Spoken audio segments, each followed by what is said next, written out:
Well, here we go, blowing into another big hour of the Steve Gruber Show, live from Studio G, fighting for you from the foxhole of freedom every single day. Quick warning, the Steve Gruber Show often results in extended periods of American pride, optimism, and uncontrollable enthusiasm about this country's future. We're kicking off the live broadcast day on Real America's Voice and MTN networks, reaching a growing global audience. This is the Steve Gruber Show, and it's a no panic zone. Glad you're here. Here are three big things to know this hour. Number one, TikTok has got another reprieve and will be spared for another 90 days by the order of President Donald Trump. Seems it might never die. Number two, mystery flights from Iran to China has the intel community trying to figure out what is happening. Is it an evacuation of people? Is it an evacuation of things? Nobody seems to know. 747s going from Tehran to Beijing. And number three, it's free speech, free for all Friday. And that means it's your chance to weigh in and be heard, America. It's powered by the Patriot Mobile Common Sense Hotline, 877-310-9966. The biggest question today, do you support the United States joining the war against Iran? If so, how far does that support go? Does it include bombing runs, guided missile strikes? And what about sending in ground troops? We have 40,000 soldiers in the Middle East already, so how far would you go if we needed to be there? Do you stand with President Donald Trump no matter what, or is there a line that you personally will not cross?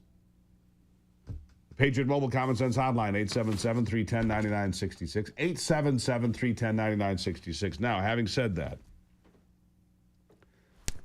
all indications were that we would be at war by the end of the day today, maybe tomorrow at the latest, but those flashing red lights have turned to a strong yellow now.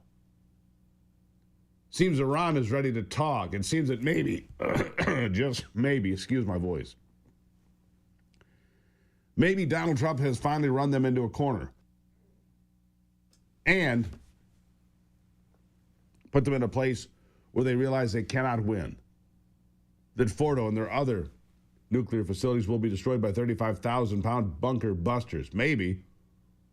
Or maybe they're just playing a game. Again, this is your chance to speak out. What do you think, America? 877-310-9966. Ray kicks us off today from Virginia. Ray, welcome to the program. Good morning.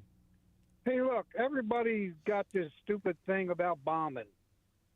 How about somebody just going up there and knock on the door and say, if you want to die, stay in there. If you don't, come on out. Besides that, everybody's got to breathe. They're a half mile underground.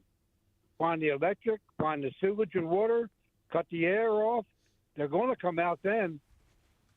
Nobody's even talking about that. Well, that's true, Ray, but I think Donald Trump did knock on the door and say, hey, dear Iran, if you want to fight a feudal battle with the United States, we'll do that. I mean, he was pretty clear about it. I thought all indications out of Washington and all my intelligence was that we were going to go to war within 24 to 48 hours. That has since shifted in the last 18 hours to maybe we're not going to war. So we'll see what happens, all right? We'll see. Ray, thank you for the call. Carl in Kentucky today. Carl, how are you? What's on your mind? Good morning. I'd like to thank you for all you do on TV to help keep people informed. Thank you. I ran across this on September 30th, 1996. Then President Bill Clinton signed into law with bipartisan approval from the House and the Senate the Illegal Immigration Reform and Immigrant Responsibility Act. This law states that there can be deportation without judicial hearings. That's right. And that's called the expedited removal law. I was just wondering why we don't hear anything about that on the newscast. Well, because it doesn't fit their narrative, Carl. I mean, well, I in don't 1996, listen to their newscast. I mean, I listen to you guys. Well, I appreciate that. I just don't understand. I'm not a lawyer, of course, but I don't understand why this isn't getting promoted or used very much. You're not a lawyer, Carl. Therefore, I have a lot more respect for you. So there is that. Look, they're not talking about it because it doesn't fit the narrative. And make no mistake, the Democrats and the national news media are basically on the same page 24 hours a day. They went to the same colleges. They attended the same fraternities and sororities. They all went to school together. They're all buddies. And the people in the media want to make sure they're invited to all the right parties on Friday night, like, say, today. And that's why they don't talk about it. They don't want to tell you the truth. Carl, thank you for the call. And yes, everything that Carl just said is exactly right, by the way. We talked about it briefly here on this program about a week ago. So we've covered it, but not to the length that maybe we should. He's right.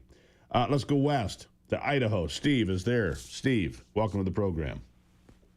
Hey, good morning. Thank you for taking my call. Of course. I'd like to talk some numbers for a second, if you don't mind. Go ahead. Congressional Budget Office says the U.S. is going to add $2.1 trillion annually for the next 10 years. Who said that? Congressional Budget Office. Yeah, go on. I'll get to them in a second. $6.4 billion of debt for every single day for 10 years, borrowing 268 million every hour, which means 4.5 million every 60 seconds. That means 74,401 every second. So here's the thing, Steve, and I'm glad you asked this question. Look, unless the CBO starts putting out numbers that are credible, which it does not do, it's hard for me to take them seriously. The problem with the CBO is that they take a look at things from a decidedly left-wing view. They don't take into account growth. They don't take into account what Donald Trump has done with tariffs. They don't take into account how good the economy is, or that inflation is 2.4% or unemployment is 4.2%. They don't care about any of that. That's the problem, Steve. So I don't trust the CBO. I don't think they do math very well. Somebody else I don't trust. Go ahead. Who is on the board of the Federal Reserve in that cabal of people that tell Totally agree. what to say? Look, they're all in cahoots. You called it. They're all in this thing together. Board. Yeah, absolutely true. Steve, thank you for calling. There's a reason that Jerome Powell has not reduced interest rates again. It's not because the inflation rate is out of control at 2.4%. It's not. Nor have tariffs triggered higher inflation, as the CBO promised that Trump's policies on tariffs would drive up prices in America. Hasn't happened, has it?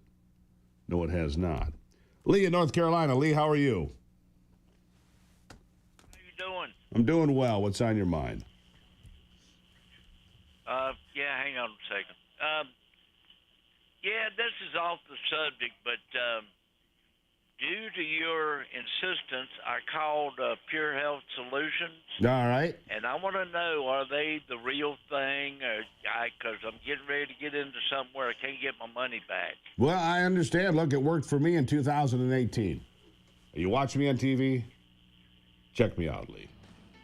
2018, it's still here. It's holding. We're in a good holding pattern. And look, the best part about that is, and thank you for asking, the best part is you're not on drugs for the rest of your life. You're not taking high, powerful chemicals. You're learning to control the frequencies in your body. Anybody else listening, GruberHealth.com. GruberHealth.com. You want to look svelte? I don't know if I'm svelte, but I like the word, and I look pretty good, and I feel pretty good, and I love the people there. Yes, it's the real thing. Got too many testimonials to say otherwise. GruberHealth.com. Check it out. I'll be right back.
right, back to it now. Look, it's a free speech, free for all Friday, brought to you by Patriot Mobile, the Common Sense Hotline.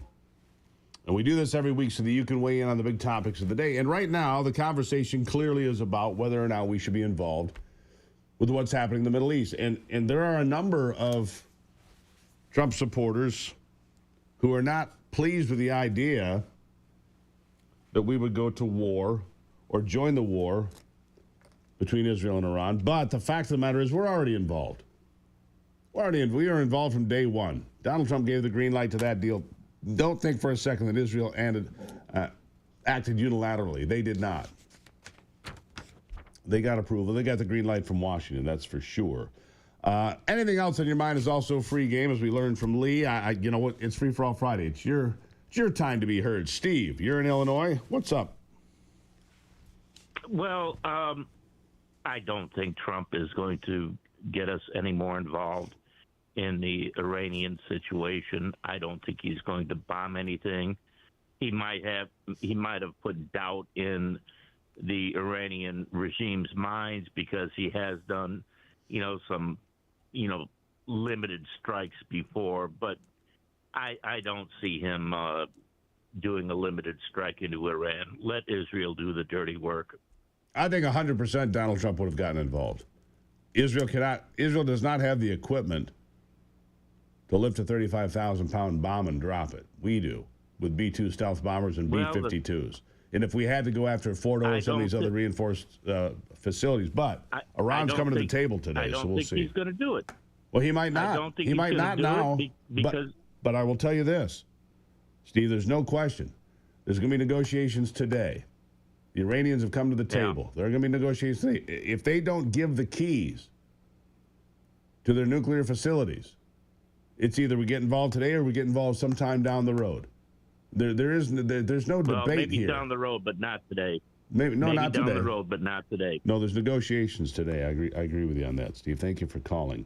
Donald Trump has been unequivocal about this. They cannot have a nuclear weapon. It's not up for debate. And all the countries in the region, by the way, feel the same way. Saudi Arabia, Jordan, all the other countries feel the same way. All right, let's go to Ron. He is in Tennessee. Ron, what's on your mind? A year ago, and I can't seem to sleep in, so you're my new morning drive. Well, all right. Let's have some coffee, you and I, Ron. Welcome to the party. I have 1775 coffee. You can check it out, too. All right, what's on your mind? Hey, I was just wondering, you mentioned that the Chinese are flying the flights in. Was there more flights, or is that the original flights you were talking about? No, there's several now. Here, let me pull the story up here. Thank you for asking. I'll just pull the story real quick. Go ahead. Do you think that why is Israel allowing them if they control the airspace, and why don't they bomb wherever they're landing after they leave? Well, they're coming from Iran to China. They're going from Iran to China. They're not going the other way around. And so here's the story. This one's from Fox. Several Boeing 747s spotted on radar leaving China for Iran over the last week, sparking concerns that the CCP is helping the Middle Eastern nation transport cargo or people out of the country as Israel continues to strike the country's nuclear facilities. Now, the reason they don't knock these down, and it began on June the 14th, at least 5 flights so far from China to Iran and Iran back to China. The reason you don't knock these down is because if you knock down a commercial airliner, the whole world turns against you, right? You can't knock down a 747 that's undefended. You can, but then you become the pariah nation. You can't do that, Ron. So we'll try to keep you up to speed on what those are about. I don't know what they're about. Mystery flights, ghost flights. We'll try to figure out. We'll see what happens. All right, let's go to the great state of Ohio. Edward is standing by there. Edward, what's on your mind? We lost him. Go to the next one. All right, Brock says Edward has been lost at sea. John, he's in Michigan with me. John, how are you? Good morning, Steve. Good morning. What's on your mind? I wanted to say that I have always supported Trump. And I will support him in anything he has to do. I hope we don't have to put boots on the ground. But there is no way that we can have a nuclear-armed Iran. And I've been believing that for 78 years now. There's no way that country can have an armed. No, because they'll use it. They'll use it indiscriminately. They would use it. If they had it today, they would have used it on Israel already. And the problem is that they're not that sophisticated. Their munitions could end up in the wrong place, right? End up in the wrong place, and then, well, then you're in real trouble. I think you're right. They got done with Israel. The next state target would be us. That's right, John. Thank you for calling. We would be next. If they can figure out how to deliver a nuclear weapon to the shores of America, they would do it. Absolutely would do it. All right, let's get to Vic in Florida. Vic, how are you? Yes, sir. America is in a life and death struggle. We're going to be attacked. All our large cities, they're going to kill off the people. And I'll be drafted in the service. They'll usher in martial law, and you will be in the service. You'll be drafted in. And that's the position that Mr. Trump has got us into. And I'm a Democrat, and I voted I have for Trump. no idea what you're talking about. I got to be honest, Vic. How are we going to be into martial law, and I'm going to be in the service, and are you drinking today? It's early. What's up? Listen, you need to read your Bible, because the Bible tells us that America the Great is going to be destroyed. I've read the Bible. I never saw a reference to the United States, but maybe I missed it. He's gone. Okay. He's gone, all right. Brock says he's gone. Oh, he's gone, all right. Yeah, Donald Trump's going to have us goose-stepping in the streets under martial law. No, that's not going to happen. Appreciate the call, though. Check your medication, please. It's a public safety announcement from the Steve Gruber Show. The Common Sense Hotline, 877-310-9966, 877-310-9966. Somebody do a welfare check on Vic, would you please? Perry, Ed, Ronnie, you're all next on the Steve Gruber Show.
All right, back to it here as we plow through a free-for-all free speech Friday. I got sick. Yesterday morning I woke up and I got this junk in my lungs. I'm like, I don't know what it is. No, I'm not taking the vaccine, though. I'll guarantee you that. Anyhow, so I'm a little hoarse today. A little junk, so bear with me. I'll do the best I can. We'll plow through. Perry is in Missouri. Perry, welcome to the program on this free-for-all Friday. What's on your mind? Yes, sir. I just want to say that to that guy a while ago talking about he was a Democrat. Yeah. As everybody gave up that Trump ain't been in office now but 6 months, he put 2 American flags on the White House lawn. Is that God doing that? I mean, Steve, you know yourself, he don't have to do nothing. Hell, the American people was behind him. What was he going to get? The devil behind him? And then about that over at Iran, take them bunker busters and bust them that mound up and get the hell out of there, because you know yourself, we don't believe in nation building. Thank you. Thank you. Greatly appreciated. Perry from Missouri. He gets in, gets it done. He drops his bomb on the infield and gets out of here. Good lesson for Perry. 5 months, just over 150 days Donald Trump's been in office. He's worked diligently to end the war in Ukraine, between Russia and Ukraine so far. Not a lot of traction there, but he's working hard to get the war over in the Middle East as well. Ed in North Dakota, you're next, sir. What's on your mind? Hey, Steve, just want to let you know it's going to be real quick, just like the last guy. Love your show. 66-year-old disabled vet, patriot, been a libertarian all my life, but I love what Trump's doing. As far as Iran is concerned, as long as they're going to go in there and do tactical, he's keeping his promise, no boots on the ground. Let Israel put boots on the ground, take the shit out. As far as rebuilding the regime, and we're kind of owing nothing for that as far as rebuilding them and building the democracy. Let them do it themselves, then they can come and talk to us. Thank you, Ed. We can help their asses out. You're right. Ed, thank you. All right, now, folks, just didn't go out on radio because I got Brock with a finger on the switch, but you got to be careful with your language. It is a family program. It's the only rule. Family program. Watch your language. No offense, Ed. I get it. We'll be right back.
All right, back to it as we continue. Look, a lot to talk about. I was sure 48 hours ago we'd be at war or close to it by now. But instead, Donald Trump has marshaled his resources on the negotiation table. And he's moved the needle. Iran is going into negotiations. We're not dropping 35,000-pound bunker busters. Donald Trump is dropping truth bombs on the Iranians, saying, look, you can do this the easy way or the hard way. You're going to do it. But you ought to do it the easy way so people don't get killed. If he pulls this off, he does deserve the Nobel Peace Prize. That's simple as that. If he pulls this off, and this war is short-circuited and short-lived, Nobel Peace Prize. Let's go to California. Ronnie is in California. Ronnie, what's on your mind? Hello? Ronnie, you're there. What's up? No, my name's Chris. All right. Well, hold on right there. I don't know what that is. I don't see that on my list there. Nope, he said, go to the next one. That's Edward's right. back. Edward in Ohio. Let's go to Ohio. Edward, how are you today? Hey, Steve, how are you? I'm good, my friend. How are you? I can be taller. Yeah. Hey, I got contacted by the New York FBI. This is what this FBI agent says to me. 27 hard copies of solar systems have reached MMS from AAP's Navy office from here. A Navy officer gave the Indian sleeper cell, who gave the Indians, the lady in Hyderabad, that lady has given the agent of MMS so far 19 hard copies to the Chinese agency. Right now, 8 copies are going to give to the agent named Heng Heng of MMS, which you have now. You want to give the information to what is the agency doing. The guy's from India. So wait. Well, hold on. Stop. This is a phone call you got? Pardon me? It was a phone call? Well, I don't understand. I'm not following what you're talking about. It wasn't a phone call. He got a hold of me on LinkedIn and he sent me a message. He wanted to talk to me, and this is on it. Yeah, I'm having trouble. Stop. I can't hear him. So I don't know what's going on there. We're having technical issues. He sounds like he's underwater, like he's in mud. So we're going to skip that. We're going to Jimmy in Indiana. Jimmy, let's see if we can understand what you're talking about. Jimmy, what's on your mind from the Hoosier State? Hey, Steve, good morning. Thanks for taking my call. Hey, as a former veteran who spent time in Iraq and Afghanistan, I just wanted to say that I'm definitely not in support of troops on the ground, at least on a massive scale. I'm not naive enough to believe that we don't have people already in there possibly doing stuff. But, you know, those guys got to be stopped over there with what they're doing.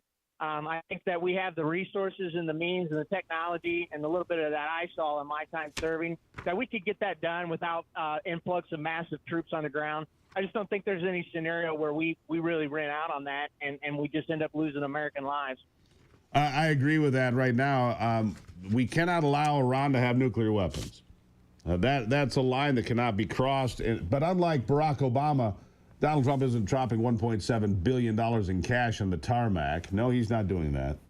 No, instead, he's trying to figure out, look, either you can do it the easy way or you can do it the hard way. That's where Donald Trump is right now. Easy way or hard way? What's it going to be? You decide. I'll let you decide. You want to get hit with bunker busters and Fordo turned to dust? Or would you like to come to the negotiating table, give us the keys to Fordo, and we'll empty the place, but no, you're not going to have enriched uranium that you can make bombs with, period. That's where we should be. Jimmy, thank you for the call. In the bluegrass state of Kentucky, I find Jason today. Jason, welcome to the program. How are you? Hey, good, yourself? Doing great. What's on your mind? Good. Yeah, I just got some crazy ideas. We've got a boneyard sitting there in Arizona with a bunch of bombers sitting in it. True. Put one back together, give it to Israel, and let them drop the bombs. This country doesn't know how to manage a war. We're in debt $37 trillion. We can't get in another one. We're not allowed. We can't afford it. We can't budget it. You know, I can't argue with that logic, Jason. We can't afford it. We can't manage a war because we never have an exit plan. The best exit plan is not to get in, isn't it? Thank you for the call. I greatly appreciate it. Obviously, he's in his car traveling, but he's right. $37 trillion in debt, says Jason from Kentucky. We can't manage a war. Why? Because we never have an exit plan. We have our plan to go in. Oh, weapons of mass destruction, whatever. Set that aside, by the way. The fact of the matter is there was never an exit plan. You go in, you're there forever. And that's the problem. You go in, and you're there forever. All right, let's go to Bruce in Florida. Bruce, how are you today? Thanks, Steve. 2 points. Only citizens under the Constitution are allowed to protest. ICE ought to block the streets off and funnel all of these Kings, no Kings protests into a checkpoint. Number two, the northern border needs to be more closed. We have apparently an illegal alien as a Minnesota state representative, and we also have an Iranian Secretary of Defense staff member who is Iranian, been passing secrets to Tehran. Did you hear about this? I did. You know, we've got those. Here's what happens when you get infiltrated from every direction, which we have. You get people sending information to Tehran. You get people sending information to Beijing or wherever. Because our government's too big and too sloppy, and it's too many leaking, too many places that leak. That's a fact, Bruce. You got that right. Great job, Steve. Thank you. Really appreciate you calling in. Look, it's free for all, free speech, free for all Friday. Brought to you by Patriot Mobile, 877-310-9966. It goes on all 3 hours, by the way. You can watch this program live on your X feed, on Facebook, on YouTube. I mean, we're on Getter. We're live everywhere, right? Are we live on True Social yet? If not, we're working on it, all right? Not True Social. We do have Rumble, though. We do have Rumble, though. Thank you, Anthony. Let's see. What do I have? Fred in Florida. Fred, how are you? Good morning, Steve. I enjoy listening to your show. Thank you. What's on your mind? Well, you're talking about this Federal Reserve. You know, back in 1832, President Andrew Jackson, he vetoed a bill to have a national bank. And the main reason why, it said it favored the rich, and it just didn't help the ordinary citizen. Well, look what the Federal Reserve, how they over our economy. Yeah, that's right. They've ruined it. 1913. And another thing, one thing on this thing in Iran, I think you ought to go all the way back to Biden and all them people who helped Iran ought to be tried for treason. Yeah. Fred, greatly appreciate the phone call. Thank you so much. Let's go to Steve in West Virginia. We'll get one more in before we hit a break here. Steve, how are you today? I'm doing well, Steve. I've had my coffee, and I see you are drinking yours. God bless you. Thank you, sir. I have I guess just kind of like a statement. All right. I think the U.S. needs to find out who's on that airplane heading for China. Yeah, that'd be nice to know. Because it sounds like that they really don't want to negotiate with the U.S. They'd rather negotiate with another communist country. Well, there's no question. China, Russia, Iran, North Korea, they're all in bed together. Strange bed that is, yes. But that's where they are, and that's what's happening. And China would help out Iran if they thought China plays the long game. And China's at war with America. See, Americans look at war as black and white. Either we're at war or we're not. We're at war with China, whether people get it or not. We've been at war with China for most of my entire life. I'll take a break and be back. It's the Steve Gruber Show. Don't go anywhere.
Welcome back to the conversation. I want to take some of the mystery out of crypto. I've watched it for a lot of years. I've had a lot of questions. I didn't quite understand it. And while I was sitting here on the sidelines not understanding it, some people were, well, they were getting rich, to say the least. And it's not too late for you is what I'm here to tell you. Joining me is Jonathan Rose, CEO of Block Trust IRA. Jonathan, nice to see you again. Pleasure to be back. Thanks for having me, Steve. Yeah, I want to take the mystery out of Bitcoin and some of the others. Donald Trump's backed him up. He likes them. Block Trust has been making headlines as well for its use of AI and crypto IRAs. Why is that capturing so much attention, especially right now? Yeah, well, obviously the crypto revolution is here, and we, kind of thank Donald Trump for paving the way. And I think he's showing people, how to be independently wealthy, and he's doing it very, very transparently. They passed the Genius Act bill just the other day, which is not just about tokens, it's about the infrastructure of the crypto community as a whole. Excuse me. But what's important with what we're doing is we have this cutting edge AI technology. And with AI, we're able to help people beat the benchmark. But what does that mean? Well, cryptocurrency, it's a market that doesn't sleep. It's traded 24/7, 365. So there's no opening bell. There's no closing bell. It's not like a stock, okay, where your financial advisor goes home, comes back the next day, and then there's an open market and you're trading. And because the cryptocurrency market does not sleep, that means that it's open to wild volatility swings. And that's kind of shied some people out of the market before, but we embrace volatility. We love volatility, and that's how we beat the benchmark because, we could be sleeping. China could possibly invade Taiwan. President Trump could sign an executive order. Something could happen in Israel and Iran. The news is moving fast-paced, and this can affect the markets positively or negatively. Well, if you're holding crypto and you've got these wild swings, you just have to deal with a buy and hold strategy. So the reason why, we've been the doors knocking, and people like Forbes and CNBC and Coinbase are talking about our AI technology is because our AI has this algorithm that computes millions and millions of data points. It would take like 11 millions of our brains to look at an asset like Bitcoin, right? Translate it because it's traded in worldwide and globally, and we're looking at on-chain data, sure. Investor sentiment, inflation data, and we're able to know when it's going to drop. So when it does drop, we're able to take our clients and move them back into cash. And when we see the volatility is over, we buy back in. And that's why our AI is getting all this praise. Well, and it's getting a lot more acceptance is crypto. I mean, it really has gone mainstream, I think it's safe to say. And Donald Trump recently backed the idea of letting Americans hold crypto in their 401ks. So that changed everything. Do you support that move? Yeah, actually, that's a really, really good point. So under the Biden administration, former President Biden made it impossible for people really to participate in the crypto market. Particularly, there was a high demand from companies, from their employees who wanted to invest in their 401ks and portions of it into cryptocurrency. But under President Trump, he's cutting through all that red tape, and he's now encouraging plan administrators for big corporations to offer cryptocurrency to their employees. So I think that's very smart because it's what the employees want. It's what the people want. You have people like CEO of JP Morgan, Jamie Dimon. He was a naysayer of crypto. He finally capitulated, took the knee and said, okay, crypto's here to stay. They're going to get behind it. And now even JP Morgan employees can now diversify a portion of their 401ks into cryptocurrency. So I think it's absolutely great. I can kind of give you some inside scoop that we've actually been approached by plan administrators, and we're talking to them now to offer the nation plans where employees can offer cryptocurrency as an option for their retirement. Because what's happening with these retirement plans is because they're tax-free and penalty-free, and you can roll them over now into cryptocurrency, it makes it very attractive, especially when you look at the future of cryptocurrency and you look at really what's happening, which is the biggest wealth transfer in history that we're ever seeing. So absolutely, we're for it. I think it's a great move. It's something we also specialize in. And obviously pairing that, the AI with the crypto inside an IRA or 401k is a really fantastic idea right now in this market. And like I say, it's going mainstream. You've also been promoting a fascinating book, The Bible and Bitcoin. What's the core message here, and why does it matter so much today? Yeah, I have a copy here on my desk.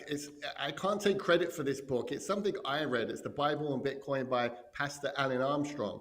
And I picked it up. It caught my eye and I read it. And really, it's a theological journey about money printing, honest money, and how we got to where we're at today, and why people are saying the future of money is Bitcoin.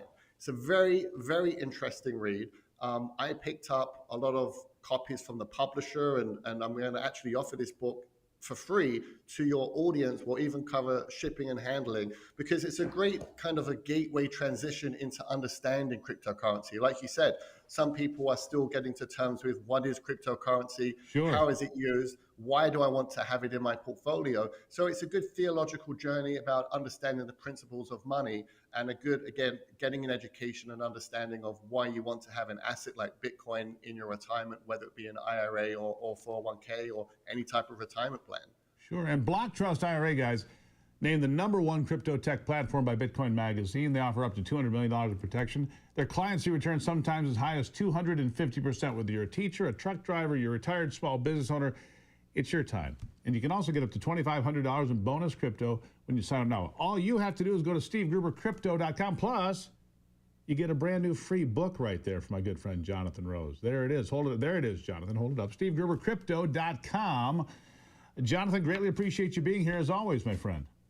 Pleasure, my sir. Thank you for having me back. Thank you so much. Again, SteveGruberCrypto.com. Take a look. Explore it. Get a copy of that book. Read it. Learn more about what your options are so that all the guys at the top aren't hogging it all for themselves. Making retirement great again, SteveGruberCrypto.com. I'll be right back.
All right, back at it now as we continue Free for All Free Speech Friday. Brought to you by Patriot Mobile 310.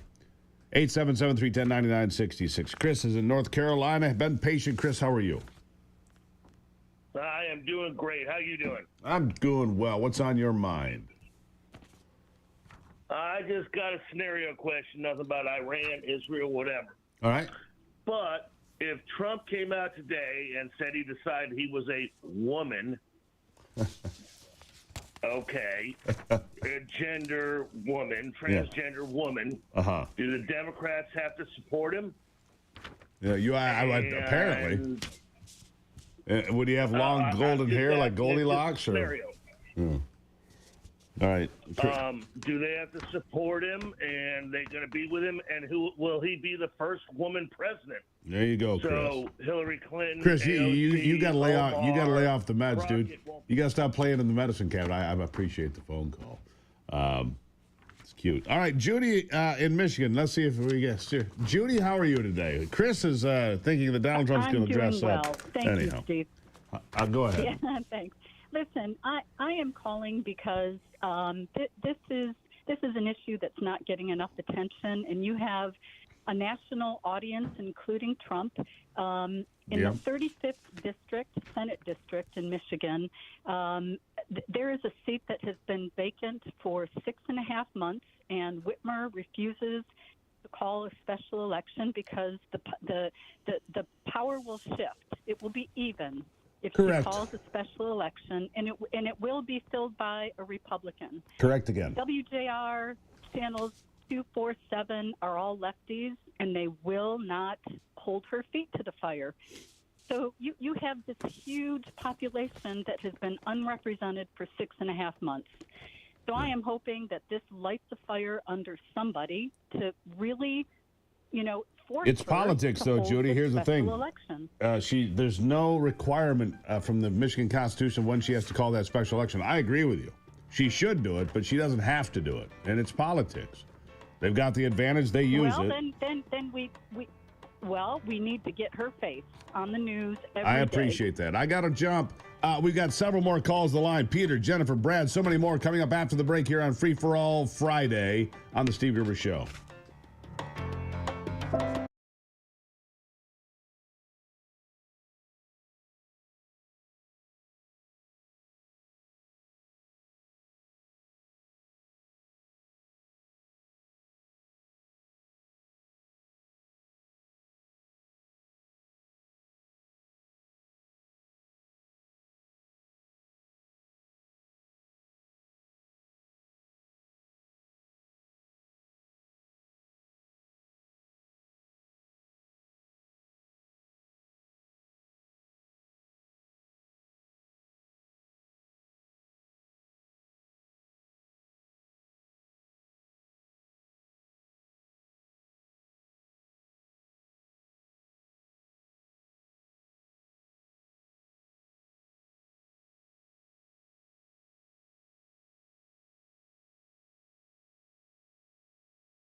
All right, firing back up. By the way, my screen's frozen, so I don't know where we are. Just letting you know inside there.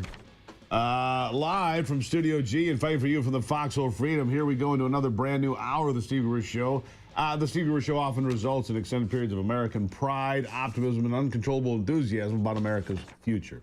Live in all 50 states and around the world. It's a dirty job, but look, I'm going to do it. It's Free for All Friday. Here are 3 big things you need to know. Number one, Alyssa Slotkin may have earned her way onto the list of the dumbest thing I heard all week. We'll get to that. Quite a feat for a freshman senator. Congratulations. Number two, Joe Biden teetered out of the shadows, I was told, but I've heard nothing about his speech. So I have no idea what's going on with him. It's good, though. He's still chumming along. And number three, free speech. Free for All Friday continues another big hour. Means it's your chance to win and be heard. It's powered, of course, by the Patriot Mobile Common Sense Hotline, 877-310-9966. The question today, how far would you support Donald Trump? Got some back and forth on this one today. Look, not everybody's in support. Most people are. But I'm going to call out the likes of Charlie Kirk and others who say it's 80% of the Republicans oppose intervention in Iran. That's BS, Charlie. Maybe in your poll, Charlie, because that's what you preach. But look, if Donald Trump says we need to go bust bunkers to prevent Iran from having nuclear weapons, the majority of his voters, about 80, 85%, are going to support that. That's the way that is. All right, so we're taking your calls for the rest of the day, 2 more hours. Working some interviews along the way. Hear from Ivy as well this hour. You don't want to miss that. California, let's start there. Ronnie, welcome to it. Hey, Steve. How you doing? I'm good. What's on your mind? Hey, okay, back in the 40s, they passed a bill. They made a law that not only networks, but the reporters or the newscasters or the reporters would be personally responsible for what they said. It was an anti-propaganda type law. Correct. They passed that they'd be personally held liable for, slander, libel, fraud, defamation of character. And, if thank God for you and your Steve Gruber show, especially when Ivy's on, and the five other real news stations. But why can't we pass a new law? They rescinded that law. I think it was Obama, but it was recently, but 20 years ago. But that law was on the books that the people couldn't lie on television or the radio or in the newspaper. Well, the problem is, it. And I understand that. The problem I have with some of these laws is if I look out the window and I say, the sky is blue, and somebody says, well, the sky is kind of a greenish blue, and the other person says, the sky is kind of bluish green, well, then who's right? Who's telling the truth? People look at the same situation. Here's a car wreck. This guy's at fault. No, it's that guy at fault. The facts. The greatest weapon that the deep state has is the mainstream media. Well, I get that. I mean, they're the I get that, and they lie all the time. When there's things that are demonstrably false, Ronnie, we have to look at it. But the thing is, most things aren't black and white. Most things aren't binary. Most things are shades of gray. And therefore, I don't want the government telling me what I'm allowed to say or not say or what the truth is. Because Barack Obama just yesterday was out there saying we need people to determine what the truth is. Well, who determines that? You see, when you go down that road, be careful you can't make a U-turn, Ronnie. It's a great conversation. I appreciate the phone call. You're not wrong, but you're not right either. You see shades of gray. Shades of gray. All right, so a summertime chest cold. How lovely is that? All right, Peter is in Colorado. Peter, you've been patient. How are you today? All right, Steve. What's on your mind? Two things. We only have to do two things to end this whole charade. Number one. Drop the bunker bombs and take out the Ayatollah. That'll end everybody's problems. Well, then who's in charge? It has to be a regime change, of course. Right. But every time we get involved with regime change, doesn't work very well. And if you look at the fact that In Libya, they gave up their weapons of mass destruction, and they dragged Gaddafi through the streets. And then in Iraq, they gave up their, they got hit with, whatever they got hit with, and Saddam Hussein got dragged through the streets. It just, I can see the reluctance on the Iranian side, but they're at a point, like I said, Donald Trump's giving them two options. Give up your nuclear weapons the hard way, or give them up the easy way. You decide. That's where we are on this Free-for-All Friday. Easy way or hard way. Peter, thank you for the call. Let's go to one of my favorites, Jennifer in Michigan checking in. Jennifer, how are you? Well, how are you? I hope you're feeling better. I'll get there. I have two questions here. Number one, I still would like to know what administration and who the backers were that permitted the selling of American property to foreign countries. I think that they need to be called out on that, even at this late date, and just chewed up one side and spit out then the other. The other is that what bothers me is the partnering of Nippon Steel with U.S. Steel. I'd like to know more about that deal. I'm kind of unhappy with that because I think U.S. Steel ought to be 100% U.S. Steel. And those are just my thoughts, honey. And I hope you're feeling better. Jennifer, thank you so much. Greatly appreciate you. Nippon bringing $14 billion to the table. I was there with the president 2 or 3 weeks ago when that was all announced and put together and people were shaking hands. I think it's probably a good thing it remains in the United States. The number one importer of steel in the world is the United States. We need to produce more steel here, and if Nippon wants to help foot the bill, then by God, let them do it. But Jennifer, I'll keep an eye on it for you. I promise you that. Brad is in Missouri. Brad, how are you today? Hey, Steve, it's Brad down here in Missouri. I just had a question because I'm really not that familiar with it, but with all this hate and unrest in L.A., yep. You think it's too late to move that World Cup to maybe Michigan or Florida? Yeah, I think that's probably, Florida would be happy to have World Cup. They'd love it. Hot, sweaty, 106 degrees and humid in the stands. It'll be lovely. But it's true. They would love to have it. Or Georgia, or Texas, or Alabama for that matter. I think that's not a bad idea, to be honest. All right. I don't know if it's too late is the reason. I don't know if it's too late, if there's deals made that they came back out of contract, but I think we ought to move that thing. Well, yeah, you might be onto something there. I can't disagree with that. All right. I still have calls on the line, Heath and Steve. I've got others backed up behind them. I guess Rich and Philly took a dive out. That's all right. Coming up, we're going to speak with Michael Letts, Invest USA. We'll talk about protecting our police officers, and we'll get to Heath and Steve on the Common Sense Hotline provided by Patriot Mobile every free-for-all Friday, 877-310-9966. Patriot Mobile. God bless America. I'll be right back.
All right, the Common Sense Hotline remains open, 877-310-9966, powered by Patriot Mobile. We'll get back to a couple of phone calls there in just 1 second.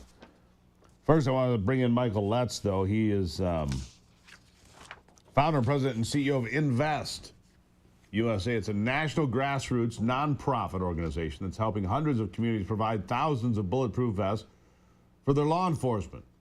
They provide education, public relations, sponsorship, fundraising programs. That's right. They're putting your law enforcement folks in bulletproof vests. Believe it or not, too many agencies around this country cannot afford the equipment they need, including bulletproof vests. Pretty crazy, isn't it?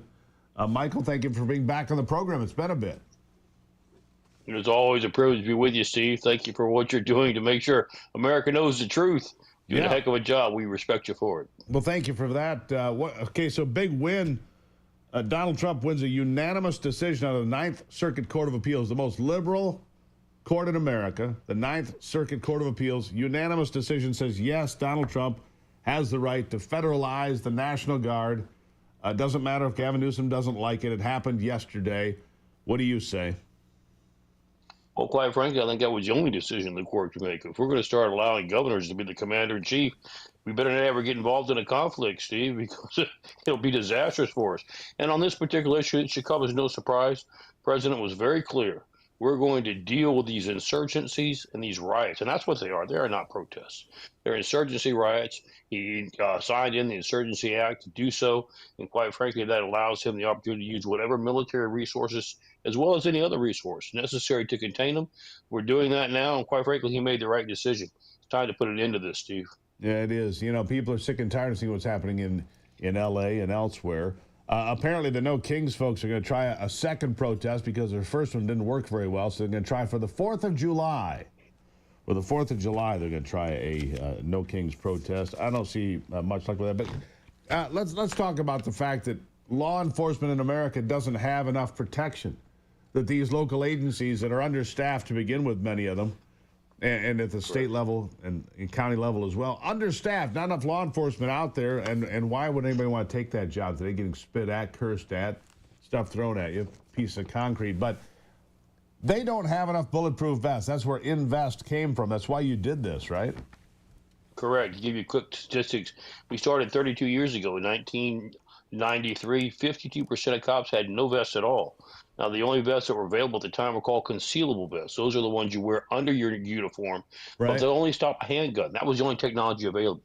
About 10 years ago, of course, you realize the cartels and the terrorists and everything else don't use handguns. They use AK-47s. So that'll cut right through a concealable vest. Consequently, we had to develop new technology called active shooter vests. They have titanium plates. They'll stop anything. Problem, Steve, is that only 10% of cops across the country have them right now. But yet we're asking 100% of the cops to go into the streets and clean out this mess that the Biden administration left behind. So quite frankly, we need to show them that we've got their backs just like they have ours. That's why they're so appreciative of making sure we get them the active vest that they need. What does an active vest cost? Runs us, we get them wholesale, $700 a piece. $700. How many have you bought this year? How many do you want to buy? Well, let's put it to you this way. We had 1.4 million when Joe Biden took office. When he left, we have 700,000 across the country, and only 10% have them. So we need about another 650,000 vests. And quite frankly, we were able to raise 10,000 so far, like 10,000 vests last year and into this year. We'd love to double that, triple that, get them another 40, 50,000 if at all possible. Folks, are you hearing what he's saying? He's saying that our law enforcement, they go out there to battle these radical fringe elements. The ones that are throwing bricks at them and doing whatever else, shooting at them sometimes. They don't have the equipment they need to be on the streets because the vests that they have are inferior, if they have a vest at all. Michael, tell them where Invest, where they can find more and learn more. Go. They go to INVESTUSA.org. It's a charity.org. They can donate, show their support. You know, they have guys and gals have the worst morale we've ever had in history. Why don't we show them that we've got their backs like they have ours? Appreciate all you do, Steve. All right, one more time with the website. INVESTUSA.org. It's a charity. Yeah. InvestUSA.org. Look, guys, it's $700. Here's what I'm going to do. I'll buy one right now. Ivy will take care of that before end of business today.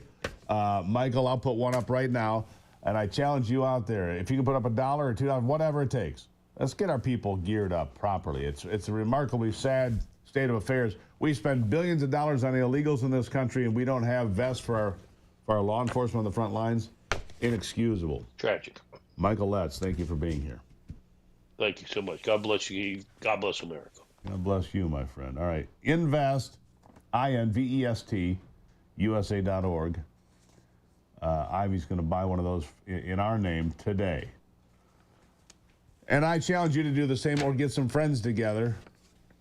Throw in a little bit of money. Buy a vest. Buy a couple of vests. Buy as many vests as you possibly can. Save a police officer's life. The men and women on the front lines of this country need your help. That's why I'm in the fight with them.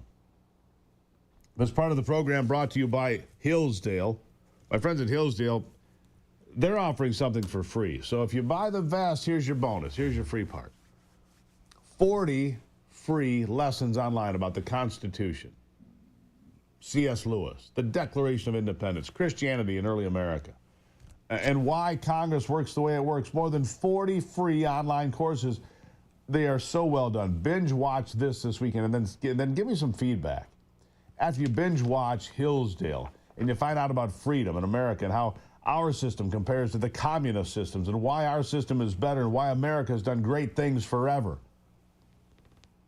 When you binge watch this, I want some feedback. Why don't you come back and say, Gruber, you were right. Gruberforhillsdale.com. I want you, look, it's free. It's a lot better than one of those streaming services. This is streaming red, white, and blue America Truth. Gruberforhillsdale.com, Gruberforhillsdale.com, Gruberforhillsdale.com. More phone calls on a free-for-all Friday right after this.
All right.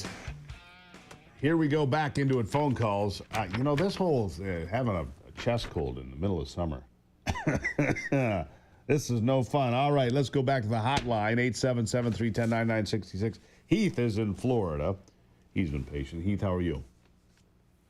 Yeah, how are you doing, Mr. Gruber? Doing well. What is on your mind, my friend? Well, just to let you know, I love my country. I've always loved my country since I've been itty-bitty.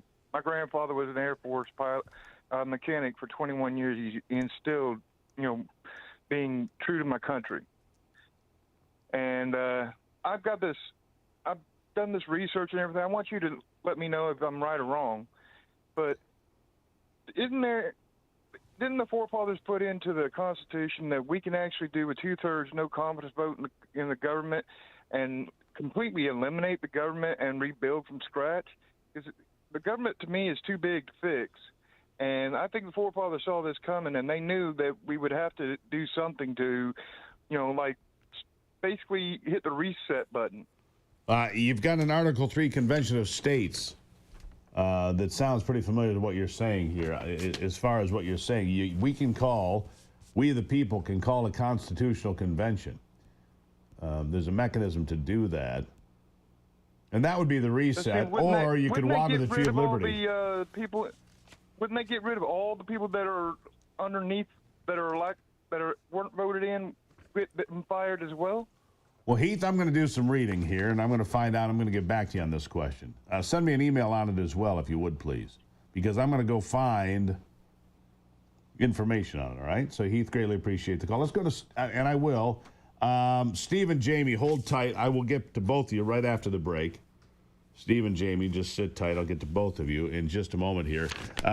Plus, the others on the line, 877-310-9966. I thought I'd get to those this time around. I did not. 877-310-9966 is the Patriot Mobile Common Sense Hotline of free speech, free for all Friday.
All right. 877-310-9966. That's the Patriot Mobile Common Sense Hotline. Steve has been patient in Michigan. Steve, what's on your mind today? Yes, excellent job, Steve. Thank you for loving America and showing it. And I have full faith in Donald J. Trump. And I believe that he should drop the Moab bomb. Also, earlier in this show, you mentioned USA in the Bible, and it is depicted in the Bible very specific. In Daniel 7:4, it's mentioned, but Daniel 7:4 was written 3,000 years ago, so it's not mentioned exactly by name. It's mentioned the way God depicts nations as animals and symbols. All right. But it's very funny that Daniel 7:4, what is 7:4? It's our anniversary, July 4th. The Bible wasn't even given verses and chapters back then. So it's no coincidence that that's... Then what does it say? depicted Real quick, what does it say? It says that it was like a lion and had eagle's wings. I watched till its wings were plucked off, and it was lifted up from the earth and made to stand on its own like a man, and a man's heart was given to it. There Now, you that's go. a dream that was given to Daniel about the future end times. All right. So read it, Daniel 7:4. I'm on it. Excellent the way God saw that in the future. Steve, thank you very much for being here. Greatly appreciate you. Thank you so much. All right, real quickly, Jamie in California, let's get to you, and then we're getting to our next guest here. Jamie, what's on your mind? Hi, Steve. I was just calling about the voter registration in California. All right. In California, you don't even need fake IDs or anything to vote. You just make up a name and any four numbers for last four of the social, and they'll send you ballots. And away you go. For life. It's a frightening thing, you know. The fact of the matter, the fact of the matter is that you can't have that because California is, by extension, stealing our congressional power. They have 7 seats they're not entitled to. I've said that for years and years. All right, let's shift gears now. J.T. Young, author of the recent book Unprecedented Assault: How Big Government Unleashed America's Socialist Left. It comes from Real Clear Publishing, Real Clear Politics, our friends over there. J.T., welcome back to the program. Steve, it's a pleasure to be with you today. All right, so 48 hours ago, all indications, all sources that I have said we're going to war. Go to war within 48 hours. It's a foregone conclusion. It's done. Donald Trump made that decision, I was told, in the Situation Room by people that are pretty well versed in this sort of thing, and people that talk to the president himself. My sources are really solid on this. And then, in the last 18 hours or so, there's been a shift. Apparently, we're not going to war, at least not today. And when I say go to war, I mean dropping bunker buster bombs and so forth. Easy for me to say. Where do you think we are, JT? I think, Steve, that we are allowing the process to play out a little bit more. And right now, the time actually works in Trump's favor. And why do you say that? Because of the retaliations back and forth, with each one, Israel is gaining leverage. They're destroying the ballistic missile launchers in Iran. You're seeing that less and less of them are falling into Israel. Yes, I know they had the dramatic strike and the terrible strike on the hospital, but the total quantity is deteriorating because Israel is continuing to knock these out, and Iran cannot resupply itself. So I think it's the time and the delay actually allows Israel and de facto the U.S. to gain even more air superiority and destroy more of Iran's defense capabilities. So I don't think that Trump feels any rush to go in because time is actually working in his favor here. Well, the last time we got an update of any sort on the crippled capabilities of Iran, Israel said that they had taken out more than 40% of the Iranian missile launchers, for example. Do you think that's right? Yes, I do. I really have a great deal of faith in Israel's intelligence capability, and obviously they're not just the deep penetration within Iran that we've seen that allowed them to do the dramatic two-wave strike in Operation Rising Lion, but also just the fact that they now have air superiority, and they're the planes in the air so they can see what is actually on the ground. Obviously, they're not on the ground themselves, but they've got a great line of sight here into what is actually taking place in Iran. JT, let me ask you this. If Donald Trump has stepped back from basically the way that I look at it today is this. He's told Iran simply this. You're not going to have a nuclear weapon. You're not. You can do it the easy way or the hard way. I think that's what we're down to. The easy way or the hard way. You can either come to the negotiating table and find an exit and hand over the keys to Fordo and these other plants and these other facilities, of which there's some 8 or 10 or 12, depending on who you ask. Or we can drop these 35,000-pound bombs and we'll take them out anyway. So it's the easy way or the hard way. If Donald Trump is able to negotiate through this, and Iran comes to its senses, does he deserve the Nobel Peace Prize? Yeah, I mean, I think you would have diffused the greatest threat that has existed in the Middle East for 50 years now, and we all know it. I mean, Iran is the preeminent sponsor of terrorism throughout the region. They are the bankroll for it. And if you remove them, no one in the Middle East is going to publicly say it, but in private, everybody is celebrating the thought that Iran is going to be disarmed as perhaps as a terrorist agent, but certainly, as you just mentioned, that's the question. To not have a nuclear weapon. That's the question people have. If we do this, why would we trust them? Why would we trust them this time? Why would we trust them this time around? The Ayatollah Ali Khamenei, why would they trust this guy? I'll give you the last word.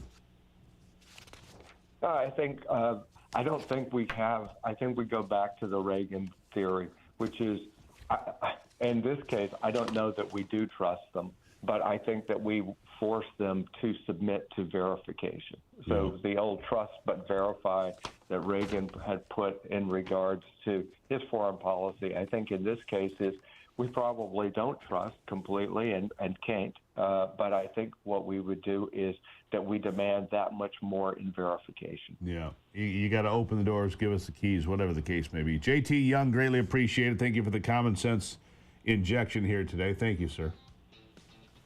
Sure. Just always a pleasure to talk to you, Steve. Really appreciate it. Thank you so much.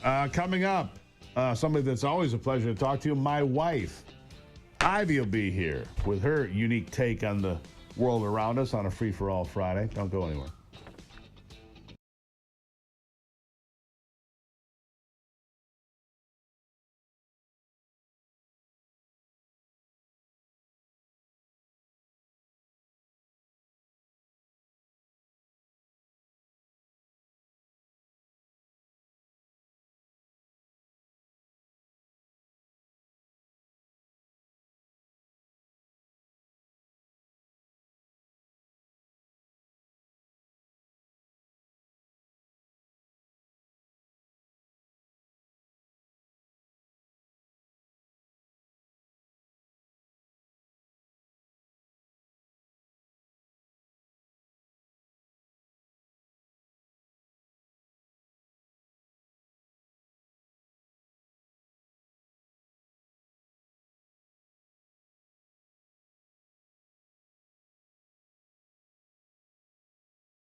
You don't. All right, Free for All Friday. Special bonus appearance early by Ivy. Good morning, Ivy. Good morning, Steve. How are you? You know, I'm a little sick. You know that. Oh, a little congested. A little gunked up. You know, I don't. It's kind of weird. It's all that traveling you're doing, I think. Could be wearing out back and forth. I got the White House flu. Right there you go. Anyhow, what's on your mind? How, Free for All Friday, I love to talk about the dumbest thing I've heard all week. I have a little clip here from former President Barack Obama. Let's roll that, Anthony. But part of what we're going to have to do is to start experimenting with new forms of journalism and how do we use social media in ways that reaffirm facts, separate facts from opinion. We want diversity of opinion. We don't want diversity of fact. By the way, it will require some government, I believe, regulatory constraints around some of these business models in a way that's consistent with the First Amendment, but that also says, look, there is a difference between these platforms letting all voices be heard versus a business model that elevates the most hateful voices. Okay, or let's stop the right most there. polarizing voices. So here he is saying that we, the government, are going to determine what is hate speech, what is truth, what isn't. It sounds like a piece right out of 1984, doesn't it? Sounds like Ministry a return of to Truth. COVID-19. We'll decide what the facts are. We'll trust Right. the experts. The scientists. It's such garbage. And let's rewind a little bit and talk about what the Democrats' version of truth is. The Hunter Biden laptop is Russian disinformation. That's right. Trump colluded with Russia. Oh, yeah. Border agents whipped migrants. Oh, yeah. Georgia's elections law is Jim Crow 2.0. Good Lord. Vaccinated people won't spread COVID. Oh, I have more. Trump tear gas protesters for a photo op. Inflation was transitory. J6 was worse than 9/11 or Pearl Harbor. Yeah. President Biden runs circles around his staff. Huge flop. Trump said Nazis are very fine people. Joe Biden doesn't run circles around anything. You know, it's just this whole thing with when you really think about this 1984 novel. Yeah. You know, war is peace, freedom is slavery, and ignorance is strength. And you really just look at America today and the left, and you think, that's exactly what they're doing. It's exactly what they're doing. And, but here it is. This is not new. We must tell you what the truth is. Only the government can be trusted to tell you the truth. Really? What happened to these people? Right. These people that are now you saw these, the No King protests, all these old white people, just over the hill, old white, lefties. They were the hippies of the 1960s, the ones that don't trust the government, question authority, all of that stuff. And now here they are. Well, the government said it. It must be true. Really? Well, unless you're Trump and you're in Right. office and it's Trump administration, then you can't trust anything they say. Right, but leftist administrations, all they do, they're just bearers of truth. Right. It's so bad. And once you go down a road of censorship like that, there's no coming back. Just like 1984, just like you said. Newspeak. Well, and that's exactly what was happening. And thank goodness for Elon Musk buying Twitter and now X. We wouldn't have known the depth and breadth of the censorship that was going on. And it probably still is going on. I mean, there are times where we get throttled down on Facebook and other places, and we don't have any particular reason or understanding why. Yeah. Or these fact checkers that we have now know were completely not biased, or they were biased. It wasn't they were going in not biased at all. They were deciding what was truth and what was not, what was okay to say and what was not. And I think that's absolutely ridiculous. Do I think that when you go too far and you are, talking about doing violent acts, yes, you should be probably taken down. Reined in, but come on, but censorship, and if these platforms, the platforms that ran the BLM riots of 2020 in Minneapolis all summer long, but Right. they want to silence you and I. Give me a break. Right. Those protests were caused $1 violence. billion of damage. Exactly. $1 billion. For what? To prove what? That small business owners who worked probably To their be whole life sacrificed? to then, lose it to these idiots. Yeah. But anyhow, one really quick fun story, because I All can't right, just fine. end on this. Another thing is, too, really, really quickly, I actually heard this morning that Iran has enough enriched uranium to produce 20 nuclear bombs. That's probably right. Not sure if you knew that or not, but probably really right. quickly, a Texas man found out that he was married without his knowledge. An ex-girlfriend. How in the world would you be married without your knowledge? I mean, in Vegas? I know. It's this crazy story. His ex-girlfriend was arrested. So this 36-year-old Texas woman is being held on felony stalking charges in a bizarre case where a wedding was allegedly held without the groom's consent or presence. No So kidding. this woman was just so In love. in love with this Love. guy that she pretends to have this whole marriage and get married to this guy who has no desire to be with her. Like, He wasn't actually there. yeah, how'd that go? Ooh. How'd that go? Hey, That's crazy, right? Will you clarify? That's crazy. Clarify one thing. I got for some reason, a couple of days ago, I started getting these strange messages. Anthony was telling me about it. Uh-huh. They're all arguing about how much I color my hair and how it looks Oh my weird. And gosh. you've been seeing this, right? Yes. Yeah, these It was people funny because refuse. Sarah, actually, Sister Sarah, she had text messaged me. She's like, what's going on? Did Steve dye his hair? I'm like, no. No. And he's like, he's getting so much hate that he dyed his hair. I'm like, I don't know, man. People just have to have a reason Did my to like. hair change from Monday to Tuesday? I think we changed some lighting and we changed some. I actually changed a couple filters on I the got all camera. these people saying, "That's okay, Snowflake. We know, Beta Boy, that you colored your hair." I'm like, Who I don't cares? Even if you did, you didn't. But who cares if you did? It's so weird. I don't know. People are weird. Get a hobby. They Get have a damn hobby. And they my have hair something to is complain about. beautiful. Just you're Oh my jealous. gosh, You people Steve. are jealous. I mean, I dye my hair. Are you going to criticize me for that? Give me a break, people. Come on. Oh my gosh. Running my fingers through my own hair. Yeah.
right. A free-for-all Friday check-in on sports with Brock Palmbush. Here he is. With a look at sports, I'm Brock Palmbush. There will be a seventh and deciding game in the NBA Finals as the Indiana Pacers routed the Oklahoma City Thunder 108-91 in Game 6 last night in Indianapolis. Obi Toppin led 6 players in double figures for the Pacers with 20. Series all even at 3 games apiece. Game 7 Sunday night in Oklahoma City. A full schedule of games in Major League Baseball. American League winners included the New York Yankees, Minnesota, and the Athletics. National League winners included Philadelphia, St. Louis, and San Diego. On the PGA Tour, Austin Eckroat and Scotty Scheffler shot 8 under par 62 to share the first-round lead at the Travelers Championship in Cromwell, Connecticut. They have a 2-shot lead over Wyndham Clark, Rory McIlroy, and Keegan Bradley heading into today's round 2. And there were 2 games in the WNBA last night. Phoenix beat New York 89-81, and Golden State defeated Indiana 88-77. That's a look at sports. Back to you, Steve. All right, Brock, thank you for that. Greatly appreciated, man. I just want you guys to check in. Send me your opinion. How far would Donald Trump be able to go in a war with Iran before you say, you know, I can't be there. I'm not with that. I voted for peace. I didn't vote for any of this. Right now, it's all on hold. Looks like Iran's coming to the table. Well, the question is, do we trust him? I don't know. I don't really trust him. Maybe you do. I don't really trust him. But trust but verify, I suppose. We'll figure out where that all goes. And we'll continue taking your phone calls. If you'd like to get on the line, 877-310-9966, 877-310-9966. That's the Patriot Mobile Common Sense Hotline on this free speech, free for all Friday. Feels good being Friday, doesn't it? It's been kind of a cool summer, hasn't it? Has it been 90 yet? Anybody? Has it been 90? We had one day that was like 85, and people kind of freaked out about that. Yeah, people are silly. So not a very hot summer thus far, anyhow. Global warming. Yeah, global climate destruction, warming stuff. More Free for All Friday after the break here on the Steve Gruber Show. I'll be right back. What?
All right, here we go, launching into another big, beautiful hour of the Steve Gruber Show. It's free speech, free for all Friday. Thank God you're here. Three big things to talk about today. Number one, the Supreme Court won't have to worry about Donald Trump federalizing the National Guard because the Ninth Circuit Court of Appeals weighed in, got that done. Number two, the economy continues to pump along with more good news on the way, but no reduction of interest from Jerome Powell. Nice. And number three, free speech, free for all Friday. If you'd like to get involved with the conversation, please do. 877-310-9966, 877-310-9966. It always slows down in this hour, and that's okay. A lot to cover here today. In fact, I want to start with something from MSNBC this hour. MSNBC says death to America doesn't actually mean death to America. When they're in the streets of Tehran and other, Muslim cities and countries chanting death to America, it doesn't mean that. What does it mean? Well, it doesn't mean that. But if they say death to America, what do they really mean? Well, they don't mean death to America. What? MSNBC, here you go. He didn't want to hear from them. Well, the chairman of the Joint Chiefs says, your point that you made before, Katie, it speaks to this, which is that he's not explaining what the issues are for America. What are the issues for America? Why is it a foundational issue for Trump that Iran doesn't have a nuclear weapon? Why is this something that the U.S. should be involved in? Why are we allied with Israel? He says because they chant death to America. They chant death to America. I went to Iran in 2014. I was sitting at a rally. These young guys were chanting death to America. I had a minder. I said, what are they saying? They're saying death to America. They finished the chant, and two young men came over and said, are you American? I said, yes. Says, we want to welcome you to our country. We love American culture and love American movies. They wanted to talk about all these things. Iran is the most Western nation in the whole Middle East. We have much more in common with them than a lot of countries that we do have alliances with. Well, the huge X factor, too, like is what country? Ben Rhodes, this is so Obama's stupid. Stop. security guy, described. We have a lot more in common with the mullahs of Tehran than we do with a lot of countries we have alliances with. Really? What other countries are we closely aligned with that throw gay people off the tops of buildings to murder them?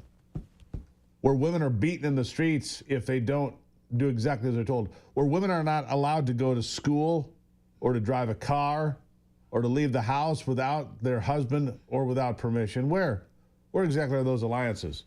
I'd sure like to know about that. These people are so bizarre. Meanwhile, from the podium, Caroline Leavitt, who might be the best there's ever been. She's 27, 28 years old. She might be the best there's ever been. Remarkably true.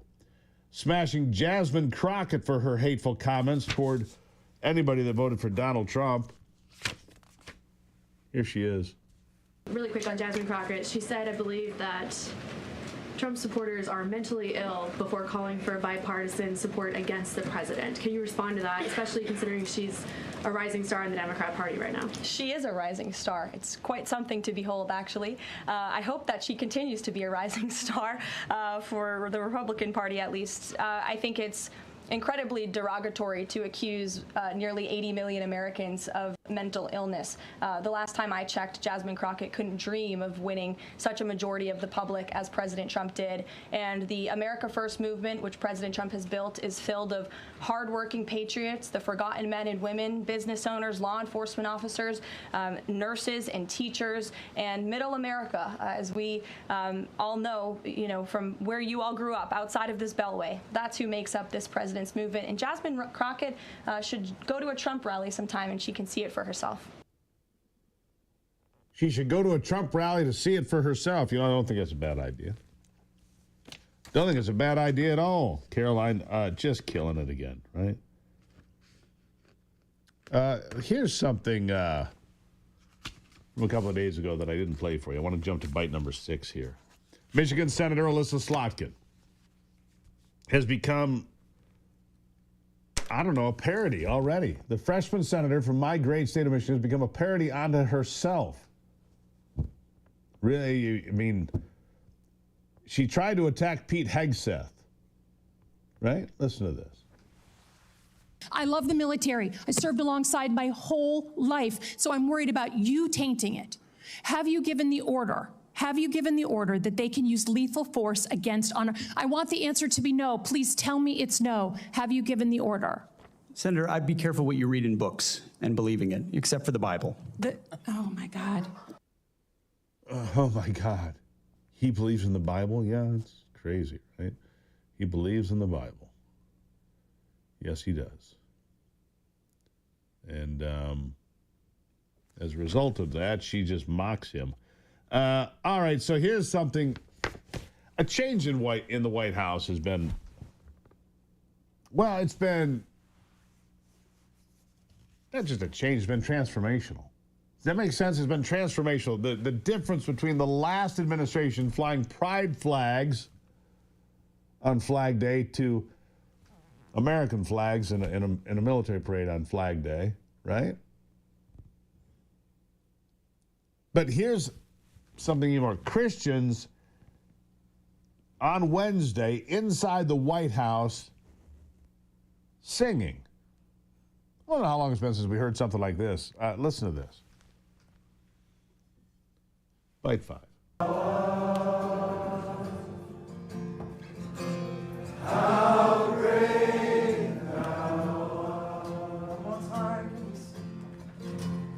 Then sings my soul, my Savior God, to thee. How great thou art. How great thou art. Yeah, isn't that something? Okay, so I have a question. All right, now what's your question? Because you had the interview a while ago with Trump's the leader of the faith.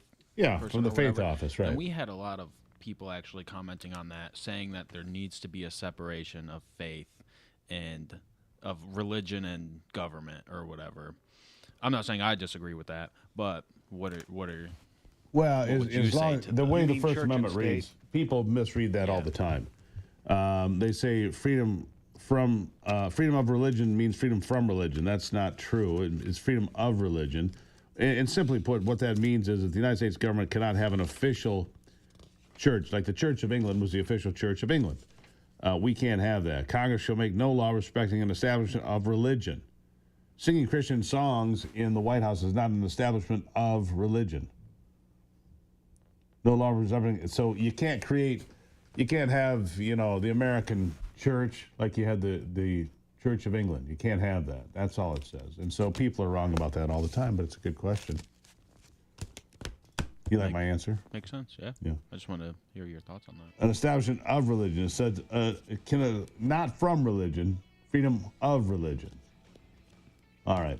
Quick break. We'll be back with Doolin. We'll see how he feels about me and my religious standing after this.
All right, back to it as I lose my left lung here. I didn't need both of them anyway. I'll get by. I can survive on one for the day. My next guest is the most talented, smartest lawyer of all time. Best looking, too, of course. That's Steve Doolin. He's here every Friday just to show off his wares. Doolin, welcome back to the program. Thanks, Gruber. Sorry to hear you're feeling poorly. That's all right. Kick me in the chest. I'll make it. I'm going to do this. I'll be okay. Anyhow. All right. Been sick since yesterday. It's kind of weird. Anyhow, I wanted to ask you about this Ninth Circuit Court of Appeals decision. Unanimous decision telling Gavin Newsom, Governor, sit down. The president can, in fact, federalize the National Guard as he sees fit. Unanimous decision from the Ninth Circuit, which is the most liberal circuit. Even those activist judges couldn't figure out a way to take power away from Donald Trump on this one. That's pretty important, isn't it? Yeah, and it was a foregone conclusion, really, based on precedent, and I'm not shocked that it came out the way it did in terms of the vote, even. The Constitution is pretty clear. The commander-in-chief is the commander-in-chief of the armed forces, and the National Guard is a branch of, Army National Guard's a branch of the Army. There's not too much more to that argument. And the National Guard, in the course of time, has been called out for riots in Detroit in the 60s and, L.A. in the 90s and different. I mean, it's not like it's new. In 1957, Eisenhower took the National Guard away from the governor of Arkansas for the Little Rock Nine to segregate the schools, Little Rock High School, with 9 black students. The governor there was saying, no, you can't do that. Eisenhower says, well, I'm going to federalize the National Guard. And yes, they are coming in, which they did, by the way. Yep. Yeah. But and there's some pretty good representations of that even in Hollywood films, right? I mean, that was RFK Sr. as Attorney General participated in that one, and that was a clear example of the supremacy clause too. I mean, that's part of the Constitution, that the Constitution is the supreme law of the land. And so when it comes down to a direct conflict between a governor and the commander-in-chief, the executive branch, the governor has to yield when it comes to the Army. Just the way it is. All right, so were you around over this past weekend? Yeah. I ask only because I was not here to see any of these No King's Day protests. From what I could tell online, though, they didn't really amount to much. Where the biggest one I saw was San Diego. They might have had 15,000 people in San Diego, California. Other than that, I didn't see much. Did I miss something? Not that I'm aware of. I mean, the original No King's Day protest was July 4, 1776. So I think President Trump summed it up. He woke up the next morning and there was still no king, just like when he went to bed the night before. So it was. You teach constitutional law. Here's my question: you got the kids in your class.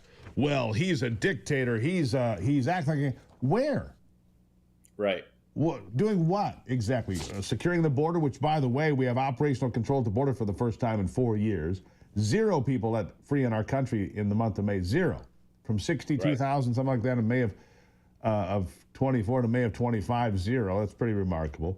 Number of people coming across the border at all, less than 9,000 for the whole month of May. I mean, but these people, he's a dictator. He's destroying democracy. And do you ever look at him and say, well, how's he doing that? No, it's pure propaganda.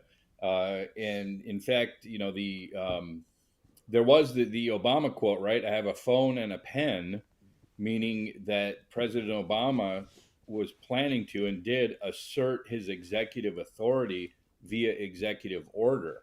So I think that's the root of this idea that President Trump is somehow overstepping his authority, is the fairly large number of executive orders starting immediately at the beginning of his presidency.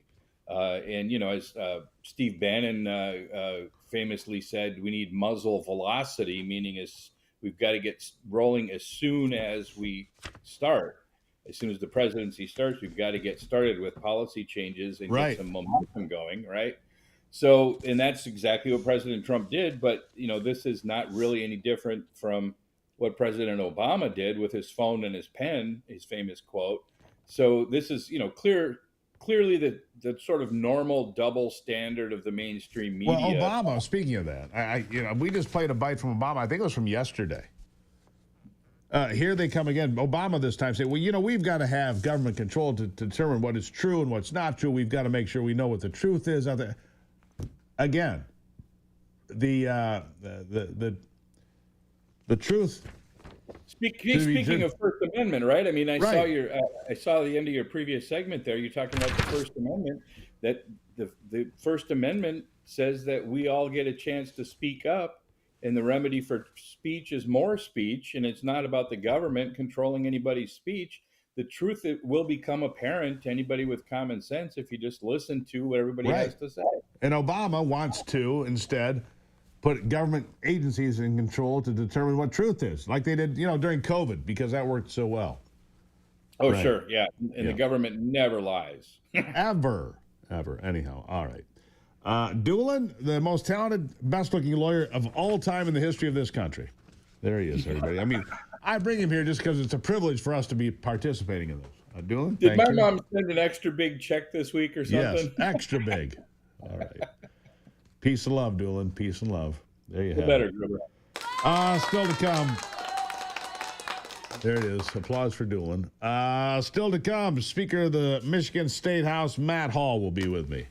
Don't go anywhere. I'll try to survive the rest of the program. It's the Steve Gruber Show.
All right. So let's all right, Anthony. Let's have it. The update of the No Kings March in your estimation.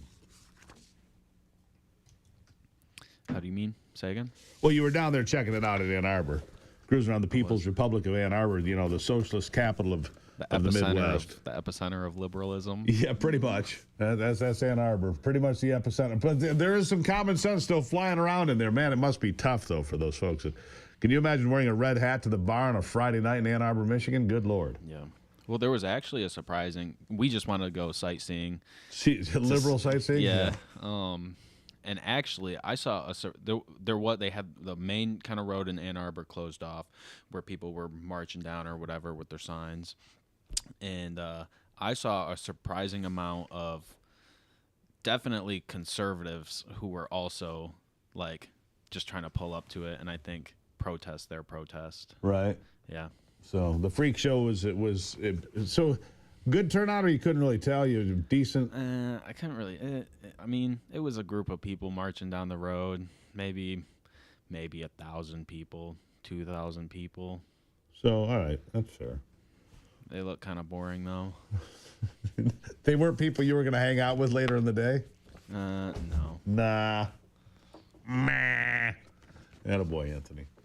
See, Anthony's, he gets to some places I don't, so he's got to give me the intel. There you go. So there's your intel from Ann Arbor. It was, 1,000. And think about it, 2,000 people, right? In Ann Arbor. That's not much of a protest in Ann Arbor. I mean, yeah, okay, they closed down one main street, whatever. Ann Arbor, all the streets should be full. The protesters should go on for block after block if it were all true. But everybody's like, people are just worn out by it. It's exhausting, all this. They get bigger crowds for their sporting events. Well, clearly, yeah. They get bigger crowds for their hash bash events. I'll give you a guarantee of that. And those people are stoned. Anyhow, thank you, Anthony, for that. When we come back, Speaker Matt Hall from the Michigan House will be here. You don't want to miss that. Straight ahead.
All right, back to it now on a free-for-all Friday. Glad you're here for the conversation. My next guest, Speaker Matt Hall from the Michigan House.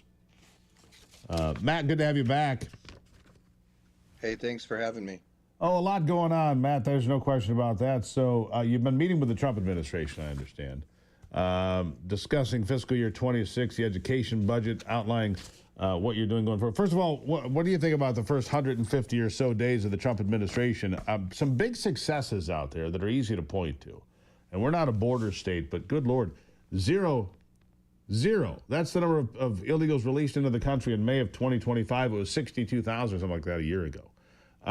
Inflation, 2.4%. Unemployment, 4.2%. I mean, there's just a lot of good news. And apparently, we're not going to war today. He's back at the negotiating table with Iran.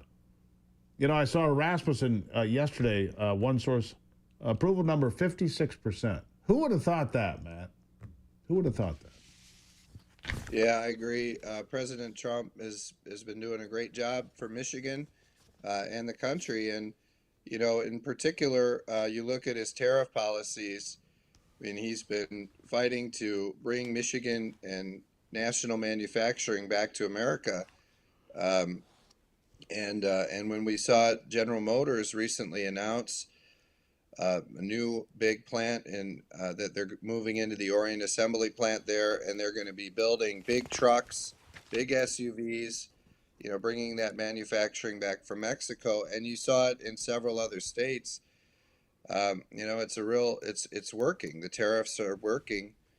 And you saw when I was up at the Detroit Chamber Conference, I heard from a number of manufacturers there that were telling me we're getting more opportunities now for new manufacturing orders because of President Trump's tariffs.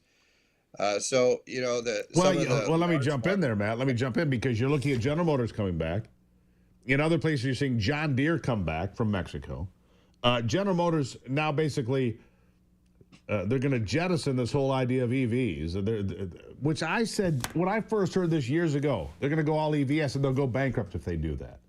Well, General Motors went down that road for a number of years. Now they're like, we're not going to spend all that money. We're going to invest in diesel engines and gasoline engines. That's one of the big investments, isn't it? Yeah, exactly. And what's particularly interesting about this plant in Michigan, you know, Gretchen Whitmer had spent hundreds of millions of dollars of our state taxpayer money to convert that plant into an electric vehicle plant. GM has now scrapped that plan because there's not a demand for these electric vehicles, and they're bringing Tahoes and Escalades and their big trucks into that plant. So it's got, you know, it shows that first of all, Whitmer's, you know, big deals are all falling through, but secondly, President Trump's tariffs are working. When we were there, you know, we had a great conversation with Howard Lutnick, the Commerce Secretary, about this.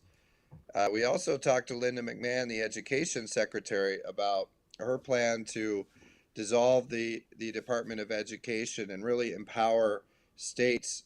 And Democrats say that money is going to go away. It's not going away. It's going to go directly Going somewhere else. I want to back up, Matt, before we go too far away from this. I want to back up for a second about Governor Whitmer, about the gasoline and the diesel engine and everything that's happening. What about all these mega sites in Michigan? She was having all these mega sites to build batteries, Chinese connections, CCP. Some of them are still going forward, my understanding. And to what end, I say? You've got all these, I mean, these are heavy metals. These are, there's all sorts of things you don't want in the environment. You'll have all sorts of Chinese nationals in here working, which that poses a whole host of other risks. Where are we with all those plants? I mean, if batteries are going south, which they are everywhere, right? What are we doing? Yeah, well, you know, Whitmer basically gambled Michigan's entire future on electric vehicles. During the pandemic, she took our surplus and spent a good chunk of it on electric vehicle plants. And you're right. I just mentioned the General Motors one isn't happening because it's going to ICE vehicles. The Ford plant in Marshall, as soon as they gave them $1.8 billion, they announced they're downsizing it and they're pushing out the start date. And it keeps scaling down. Well, now under the big beautiful bill, this is in jeopardy, according to Bill Ford, because they're partnering with a Chinese company on the technology. And so this now is in jeopardy, and it already was because it kept scaling down. Goshen is under jeopardy for the same reason. That is a electric battery plant up in Big Rapids, and it's a company that's sworn an oath to the Chinese Sure. Communist Party.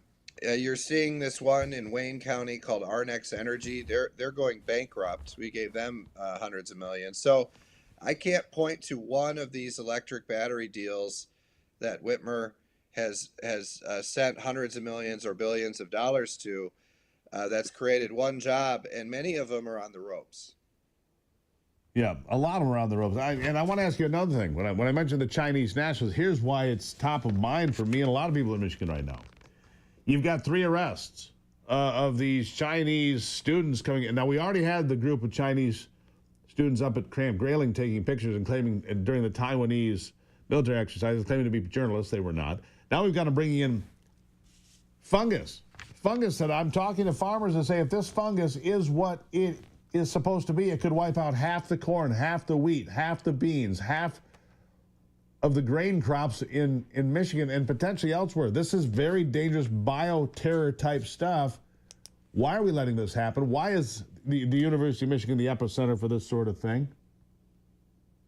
No, you're right. It's very concerning, and we saw the Chinese nationals that were caught up near Camp Grayling observing military drills and things like that. That was just a year ago. No one talks about that except for probably you, Steve.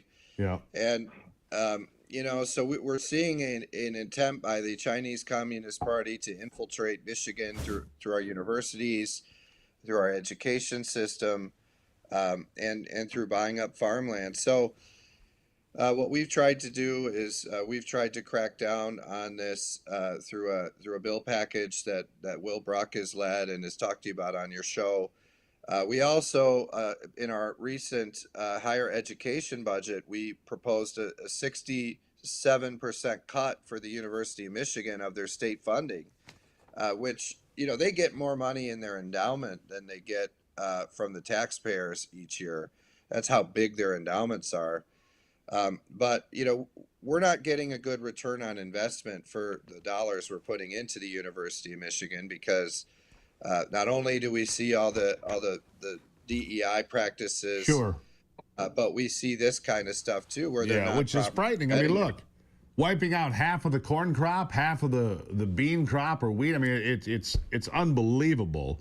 And those are the ones that got caught. Who knows who didn't get caught and what they're working on anyhow.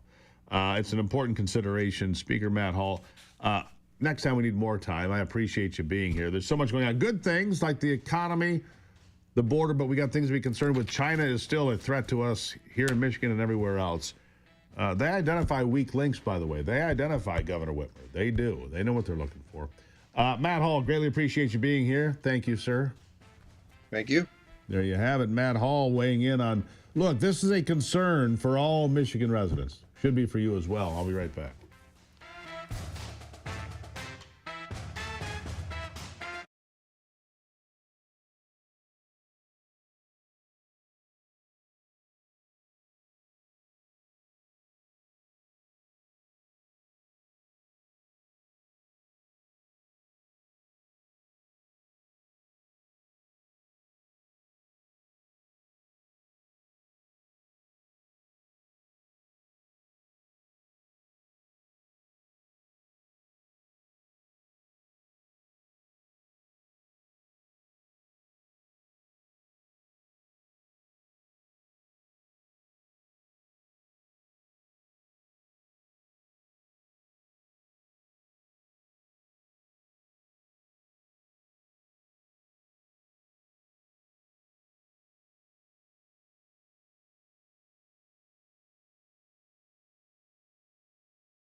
Let me dispel some. This is insane. What Finger just happened? slip. The liberals slipped through the cracks. Sorry about that. It's insane. Here's Gruber. Say it again. This is insane. Say it. This is insane. No, I want to hear her say it. Oh, you want me to start it? I just want to hear her say it. This is insane. All right, stop. This is. We'll get to her. Here's a headline from BuzzFeed. Just popped in. It's all over the place this morning. MAGA is loudly regretting their votes after witnessing ICE raids across the nation, and it's really not looking good for Trump. I'm sorry, are you drunk? Who writes this stuff? Seriously, who writes this garbage? I don't even know. Look, here's the fact of the matter is I trust Mark Mitchell, so let's go over to Real Clear Politics. Let's see, Trump approval numbers. Oh, look at that. Approve 52, disapprove 47. Insider advantage, approve 54, disapprove 44. Yeah, they're the two. Those are two trustworthy polls. The Fox poll says Trump's underwater by 8 points. The Fox poll is garbage. I'm just going to tell you, look, I trust the people that called the election of 2024 right. Insider advantage got it right. Rasmussen had it right all the way through. Trafalgar got it right. Everybody else? No, not so much. Not so much. Let's see. The aggregate is 46.3 approve, 51% disapprove. It's garbage. I mean, you've got polls from Reuters saying he's 12 points underwater. From Quinnipiac, he's 16 points underwater. Trump voters are regretting their vote? No. No, they're not. No. Just simply they're not. That's just simply false. Anyhow, all right. You know what? We heard her once. We heard her twice. Let's hear her all the way through. Here are Democrats in the panic mode. Roll it. This is insane. Insane. This is horrifying. Why is the world not in full panic mode? I am freaking out. I am scared. I am scared. I am scared. People should be scared. This is not okay. This is not okay. We should not be living in a world like this. This administration has got to go, and we have to do something about it. I am scared. I'm scared. I'm scared. I'm scared. This is so crazy. This has gotten out of control. This administration is actually insane, and we have to something about it. I don't know what to do. I don't know what to do, but we have to do something about it, and I'm scared. I'm scared. Let me guess, Anthony. She's scared. Are you scared? Frightened. I can hardly keep my wits together. I'm so scared. I wonder if you asked her what about the administration she doesn't like, what her response would be. You didn't have an answer. That's the point. They don't. I'm scared. I'm scared. I'm scared. This is insane. No, what's insane are people behaving like that. Again, you were down in Ann Arbor, right? You're around some lefties, whatever. Yeah. Do they act like that? No. Come on. No, they honestly don't. But you also told me if you wore a Make America Great Again hat, they wouldn't hang out with you. Not they wouldn't hang out with me, but there would probably be backlash. What backlash? I'm not sure. It probably just a debate would ensue. We should get some video on it. My friend, the reason I hang out with my friends, while they are lefties, they are at least adults, which I think is rare to find. Fair point. I think we should get video of it. I think we get your friend group together. We have cameras hidden everywhere. You put on the red hat, you come strolling in. Videotape it all. You're going to have to pay me extra for that, Steve. Well, I'm sure. How about we pay per click? Hell, I'll wear the red hat into your friend group. Hey, everybody, you're Anthony's buddies. How you doing? Let's do a Spaces event with you and all my friends. I'm in. I'm totally in. Yeah, I would. Look, bring them all. I'm all in with that. I'll tell you right now. Anyhow. All right, so what else did I have here? I had one other one I was going to play because that's the dumbest thing I've heard all week. Oh, here. You know what squatters are, right? Squatters, you go on vacation, these people show up, and they move into your house. And some of these states were totally ill-prepared for this. And squatters in places like California and Massachusetts and so forth got a chance to stay while they were fighting eviction from a house they never had permission to be in the first place. They commit a criminal act and then continue to commit criminal acts by remaining in a house they don't belong in and fight every step of the way to stay in the house they don't belong in. So that's sort of like Axel Foley in Beverly Hills Cop 2. Right. Remember what he did, if you've seen that movie? Yeah. Didn't he move in and stay? Yeah, he moved into a big mansion when Right. the regular residents were gone and they were doing a bunch of construction. He kicked them all out, and he stayed there until the end of the movie. Right. So in Texas, Democrats are fighting for people to stay in your house illegally. They're fighting for the rights of the squatters, the Democrats in Texas. You can't even make this up. All right, play it, Anthony. Senate Bill 38 going to the Texas House. And this bill seeks to keep squatters out of our house. Democrats have fought for 2 hours for the right, I don't even know how to say this, for the right of people that don't belong in your house to stay in your house. In the event that you leave for a month or two and a squatter goes in and takes your house over, Democrats are fighting for the ability of those people to be able to stay in your house. It's the most jacked up thing I've ever heard. Democrats fighting. There's a bill on the floor there that would take the right away from them to stay in your house, and the Democrats are arguing for people to stay in your house illegally. What do you make of that, people? What is wrong with the world? The world has gone bananas is what it is. A little bit. Yeah, a little bit. All right. We'll have some final thoughts as we wrap up this Free Speech Free-for-All Friday. Man, we had great participation today, and I appreciate you all being part of it. Back in a moment with some final thoughts.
All right, so here's the headline to end your day today.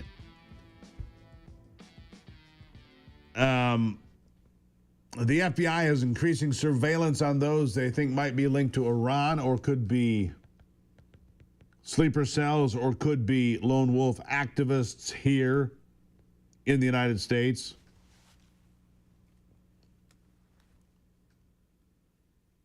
Yeah, that's the latest. Iran and Israel at war, and the question is now that we're going back to I thought we would likely be at war, and what I mean by that, that we'd be involved in airstrikes on Iran at this point. We are not. Donald Trump is getting people back to the table. Here just a couple of days ago, Tehran had no interest in talks with Washington as they see Israel as the United States partner in crime, but then Iran decided to come back to the table. And again, I say it for this reason. Donald Trump said you can do it the easy way or the hard way. We can come bomb you into submission, or you can come to the table and we can figure out this nuclear problem, because it is a problem and you're not allowed to have nuclear weapons because nobody trusts you. Your neighbors don't even trust you here in the Middle East. That's where it is. Easy way, hard way. Easy way, hard way. What are you going to do? So they're going to have some conversation there. I don't know how it ends. If Donald Trump is able to capitalize on this opportunity, if he's able to disarm Iran, which would be to the pleasure of their neighbors, if he's able to disarm Iran, bring hostilities to an end between Iran and Israel, it'd be a remarkable feat. Pulling a rabbit out of his hat is what that would be. So we'll see what happens. We'll keep an eye on it and of course, let you know. We're going to wrap that up for Free Speech, Free for All Friday. Fight the good fight. Keep the faith. God bless America, my friends. And remember, only you can save America.